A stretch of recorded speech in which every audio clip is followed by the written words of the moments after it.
Hello student, good morning all of you. Today I read Vyakaran Sudha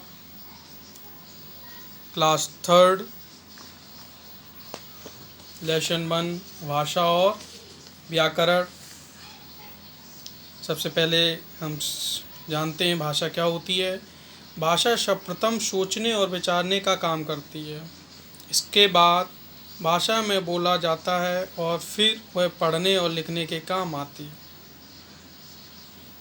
विमल गांव में फैली गंदगी हटाने के बारे में कुछ सोच रहा है। विमल अपने दोस्तों से सफाई संबंधी रैली निकालने के लिए कह रहा है।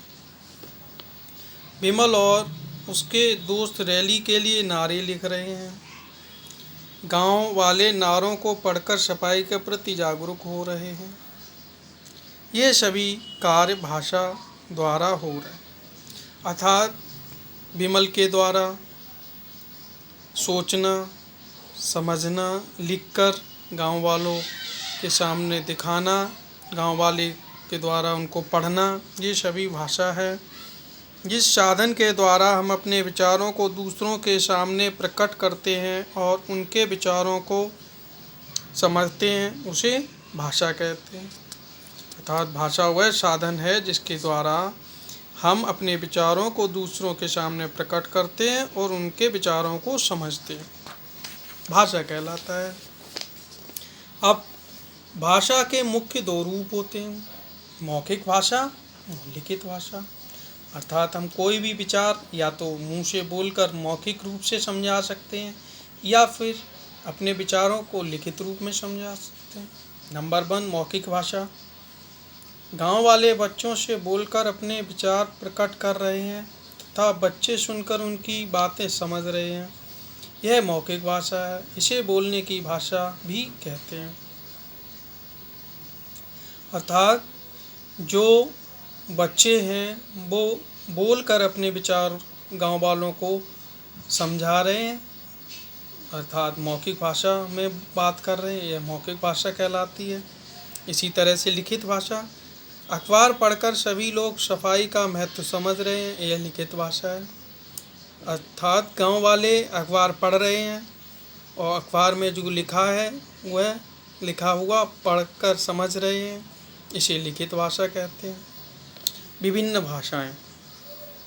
विश्व में विभिन्न प्रकार की भाषाएं बोली जाती हैं, जैसे जापान में जापानी, रूस में रूसी, चीन में चीनी, इंग्लैंड में अंग्रेजी, फ्रांस में फ्रांसीसी और भारत में हिंदी।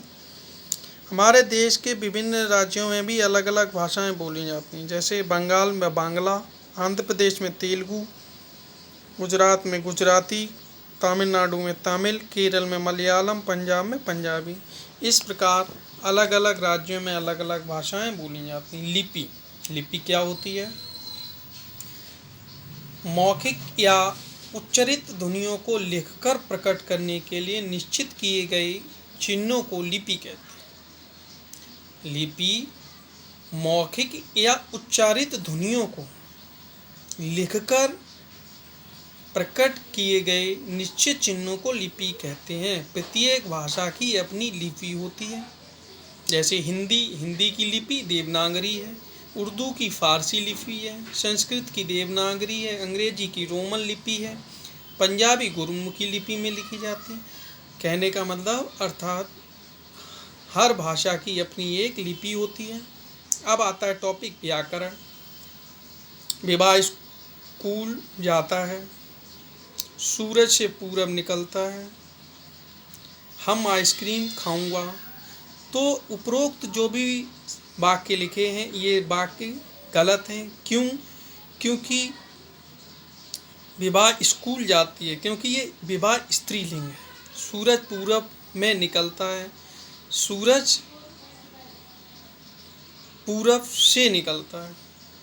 मैं आइसक्रीम खाऊंगा, क्योंकि ये सिंगुलर है इसलिए मैं आएगा। व्याकरण भाषा को सही बोलना, पढ़ना और लिखना सिखाता है। अर्थात व्याकरण किसे कहते हैं? व्याकरण के द्वारा हम भाषा का सही बोलना, सही पढ़ना, लिखना सीखते हैं। अतः भाषा के प्रयोग में कोई गलती न हो, इसलिए व्याकरण का ज्ञान आवश्यक होता है।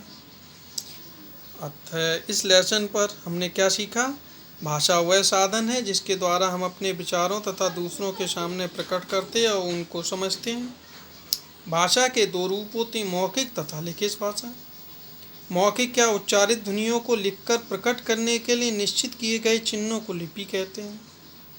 व्याकरण भाषा को सही सही बोलना, पढ़ना और लिखना सिखाता है। इस तरह इस चैप्टर पर, लेसन के आधार पर ये कुछ मुख्य बातें हैं जिनको हमें सीखनी है, पढ़नी है और याद करनी है। इस वीडियो में इतना ही। अगला video next day. Thank you.